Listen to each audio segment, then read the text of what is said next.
ಎಲ್ಲರಿಗೂ ನಮಸ್ಕಾರ ಸರ್. ತುಂಬ ವಿಶೇಷ ಅನ್ನಿಸ್ತಿದೆ ಈ ಪ್ರೋಗ್ರಾಮ್ ನನಗೆ.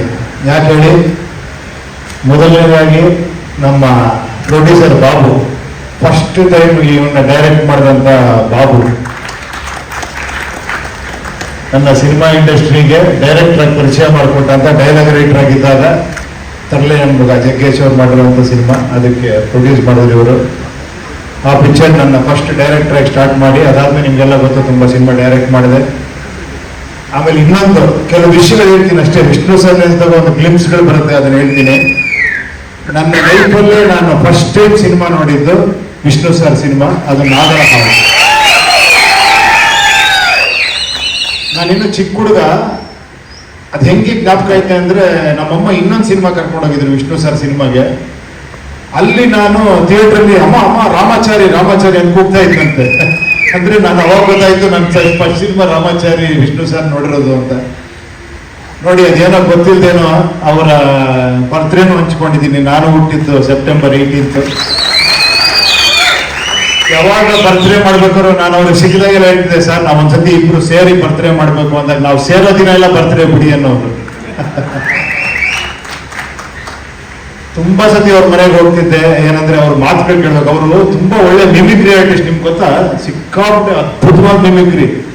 ಎಲ್ಲರನ್ನು ಹೆಂಗೆ ಮಿಮಿಕ್ರಿ ಇಮಿಟೇಟ್ ಮಾಡೋರು ಅಂದ್ರೆ, ನನಗೆ 1 hour ನೋಡ್ತಾ ಅವ್ರನ್ನ ಕುತ್ಕೊಂಡ್ಬಿಡ್ತಿದ್ದೆ, ಅಷ್ಟು ಚೆನ್ನಾಗಿ ಮಾಡೋರು ಅವರು. ಅದ್ರ ಮತ್ತೊಂದು ಒಳ್ಳೆ ಡೈಲಾಗ್ ಹೇಳೋರು ನಿಜವಾಗ್ಲು. ಏನಂದ್ರೆ ಎಷ್ಟು ಚೆನ್ನಾಗಿತ್ತಂದ್ರೆ, ಅದೆಲ್ಲ ಗೊತ್ತಿರ್ಬೋದು ನಿಮ್ಗೆ, ಬಹಳ ಫೇಮಸ್ ಡೈಲಾಗು. ಒಬ್ಬ ಮನುಷ್ಯನಿಗೆ ಯೋಗ ಬರುತ್ತೆ, ಅದನ್ನ ಉಳಿಸ್ಕೊಳ್ಳೋ ಯೋಗ್ಯತೆ ಇರಬೇಕು. ಯೋಗ ಯೋಗ್ಯತೆ ಎರಡೂ ಇದ್ರೇನೆ ಈ ಸಿನಿಮಾ ರಂಗದಲ್ಲಿ ಜನ ಚಪ್ಪಾಳೆ ತಟ್ಟೋದು ಅಂತ. ಅದಾದ್ಮೇಲೆ ಇನ್ನೊಂದು ವಿಷಯ ಹೇಳೋರು, ಅವನ್ನ ಸಂಪೂರ್ಣ ಒಪ್ಕೊಳ್ಳಿ, ಅವನ್ನ ನಿಮ್ಮ ಸಂಪೂರ್ಣವಾಗಿ ಒಪ್ಕೊಂತಾನೆ ಅಂತ. ಅದೇ ವಿಷ್ಣು ಸರ್. ಆಮೇಲೆ ಸರ್ ನೀವು ಯಾವಾಗ ಹೇಳ್ತಿದ್ರಲ್ಲ ಸರ್, ಅದೇನು ಜೋಶ್ ಮೇಲೆ ಮಾಡಿ ಕೆಲಸ. ಹೋಶ್ ಜೋಶ್ ಅಲ್ವಾ? ಏನಂದ್ರೆ ಸ್ಟ್ರೆಸ್ ಮಾಡ್ಕೊಂಡು ಸಿನಿಮಾ ಮಾಡ್ಬೇಡಿ, ಖುಷಿಯಾಗಿ ಸಿನಿಮಾ ಮಾಡಿ ಅಂತ ಎಲ್ಲರನ್ನೂ ಖುಷಿಯಾಗಿಡೋರು. ಒಂದೇ ಒಂದು ಬಹಳ ವಿಶೇಷ ನಮ್ಗೆ ಯಾವಾಗ ಅನ್ಸೋದೇನಂದ್ರೆ, ಸಿನಿಮಾಲಿ ಆಡಿಯನ್ಸ್ ಹೋಗಿ ಪಿಕ್ಚರ್ ನೋಡಿ ಒಬ್ಬ ಸ್ಟಾರ್ಗೆ ಅಭಿಮಾನಿ ಆಗ್ತಾರೆ, ಅದು ಮಾಮೂಲಿ. ಬಟ್ ಇವ್ರ ವಿಶೇಷ ಏನು ಅಂದ್ರೆ, ಇವ್ರ ಜೊತೆ ಪಿಕ್ಚರ್ ಮಾಡಿರೋ ಪ್ರೊಡ್ಯೂಸರ್ ಎಲ್ಲರೂ ಫ್ಯಾನ್ಸೇ ಇವ್ರಿಗೆ.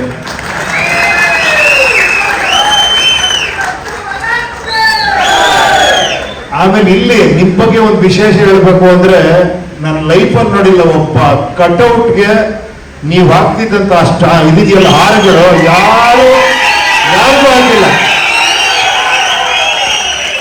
ಯಾವ ಕಟ್ಔಟ್ ಅಂದ್ರೆ ಆತರ ಮೇಲಿಂದ ಕೆಳಗಡೆ ಅವ್ರಿಗೆ ಹಾರ ಹಾಕಿ ಸಂಭ್ರಮಿಸ್ತಾ ಇದ್ರಿ. ಅವ್ರ ಹಾಡು ಅವ್ರು ಅದೇ ತರ ಬದುಕಿದ್ರು. ಈ ಅಂಜದ ಎದೆಯಲ್ಲಿ ತಗ್ಗುವಾಳಲ್ಲ, ತಲೆ ತಗ್ಗಿಸಿ ಬಾಳಲ್ಲ, ಈ ರಾಮಾಚಾರಿ ಕೆಣಕೋ ಗಂಡು ಇನ್ನೂ ಹುಟ್ಟಿಲ್ಲ. ರೋಮಾಂಚನ ಆಗುತ್ತೆ ಆ ಸಿನಿಮಾ ನೆನೆಸ್ಕೊಂಡ್ರೆ, ಅವರ ಪರ್ಫಾರ್ಮೆನ್ಸ್ ನೆನೆಸ್ಕೊಂಡ್ರೆ. ಬಹಳ ತುಂಬಾ ಖುಷಿ ಅನ್ನಿಸ್ತು ಈ ಪ್ರೋಗ್ರಾಮ್ ಬಂದು. ಎಲ್ಲದಕ್ಕಿನ್ನ ಕೋಟಿಗೊಬ್ಬ ಪಿಕ್ಚರಲ್ಲಿ ನಮ್ಮ ಶ್ರೀಮತಿಯವರು ಆ ಪಿಕ್ಚರಲ್ಲಿ ಮಾಡಿರೋದು ಇನ್ನೊಂದು ವಿಶೇಷ. ಮತ್ತೆ ಅದು ರಿಲೀಸ್ ಮಾಡಿರೋದು ಇನ್ನೊಂದು ವಿಶೇಷ. ಅವ್ರ ಸಿನಿಮಾಗಳೆಲ್ಲ ಅವಾಗ ರಿಲೀಸ್ ಆಗ್ತಾನೆ ಇರಬೇಕು. ನಾಗರಾವ್ ಮತ್ತೆ ಬರಬೇಕು ಅಲ್ವಾ? ಎಲ್ಲ ಬರ್ತಾನೆ ಇರಬೇಕು. ಇವತ್ತು ಹಂಗಂದ್ರೆ ಕ್ರೇಜೇ ಬೇರೆ. ಲಯನ್ನೇ ಥ್ಯಾಂಕ್ ಯು. ತುಂಬಾ ಸಂತೋಷ ಆಯ್ತು ಈ ಒಂದು ಸಂದರ್ಭ ಸಿಕ್ಕಿ ಅವ್ರ ಬಗ್ಗೆ ನೆನೆಸ್ಕೊಳ್ಳೋ ಒಂದು ಅವಕಾಶ ಮಾಡಿಕೊಂಡಂತ ಬಾಬು ಅವರಿಗೆ ತುಂಬಾ ಥ್ಯಾಂಕ್ಸ್. ಈಗ ಅವ್ರು ಎಂತ ಅಭಿಮಾನಿ ಅಂದ್ರೆ ಅವ್ರ ಹೆಸರಲ್ಲೇ ಪಿಕ್ಚರ್ ಮಾಡ್ತೀರಿ. ಅವರಿಗೆ ಕೊಟ್ಟಿರೋ ಟೈಟ್ಲಲ್ಲೇ ಭಾರ್ಗವ ಅಂತ. ನಾನು ಹೇಳಿದೆ, ನಿಮ್ಮ ಪ್ರೀತಿ, ನಿಮ್ಮ ಅಭಿಮಾನ ಮತ್ತೆ ಅವರು ನಿಮ್ಮನ್ನ ಆಶೀರ್ವಾದ ಮಾಡ್ತಾರೆ, ಒಳ್ಳೇದಾಗತ್ತೆ ಈ ಪಿಕ್ಚರ್ಗೆ ಅಂತ. ಮತ್ತೆ ನಾಗಣ್ಣ ಅವರಿಬ್ಬರು ಕಾಂಬಿನೇಷನ್ ಭಾರ್ಗವ ಮಾಡ್ತಾ ಇದೀವಿ. ಒಳ್ಳೇದಾಗ್ಲಿ ಬಾಬು ಅವರೇ, ಎಲ್ಲರಿಗೂ ಒಳ್ಳೇದಾಗ್ಲಿ. ನಿಮ್ಗೆಲ್ಲರಿಗೂ ತುಂಬಾ ವಿಶೇಷವಾದ ವಿಷಯ ಹೇಳಿದ್ರಿ ನೀವು. ಬಹಳ ಆಶ್ಚರ್ಯ ಅನ್ನಿಸ್ತು ವಿಷ್ಣು ಸರ್ ವಾಚ್ ಕೊಟ್ಬಿಟ್ಟು ಆಶೀರ್ವಾದ ಮಾಡಿದ್ದು. ಆ ಥರ ತುಂಬಾ ವಿಷಯ ಇದೆ ಅವ್ರದ್ದು. ಅದು ಹೇಳ್ತಾ ಹೋದ್ರೆ ಇನ್ನೊಬ್ರು ಒಂದಷ್ಟು ಜನ ಹೇಳಿ ಅಂತ ನಾನೇ ಹೇಳ್ತಾ ಇರ್ತೀನಿ ಅವ್ರ ಬಗ್ಗೆ ಮಾತಾಡ್ತಾ ಇದ್ರೆ. ಒಳ್ಳೇದಾಗ್ಲಿ ಎಲ್ಲರಿಗೂ, ನಿಮ್ಗೆಲ್ಲರಿಗೂ ಒಳ್ಳೇದಾಗ್ಲಿ. ಎಲ್ಲ ಹಿಂಗೆ ನಗನಕೊಂಡಿರಿ, ಖುಷಿಯಾಗಿ ತಲೆ ಕೆಡಿಸ್ಕೊಂಬಿಡಿ, ಯೋಚನೆ ಮಾಡ್ಬಿಡಿ. ಓಕೆ, ಹ್ಯಾಪಿಯಾಗಿರಿ. ಖುಷಿಯಾಗಿದ್ರೆ, ಲಕ್ಷ್ಮಿ ಇದ್ರೆ ಖುಷಿ ಬರ್ತಾಳೆ ಅಂದ್ರೆ ಖುಷಿಯಾಗಿದ್ರೆ ಲಕ್ಷ್ಮಿ ತಾನಾಗ್ತಾನೆ ಬಂದೇ ಬರ್ತಾಳೆ. Okay, thank you.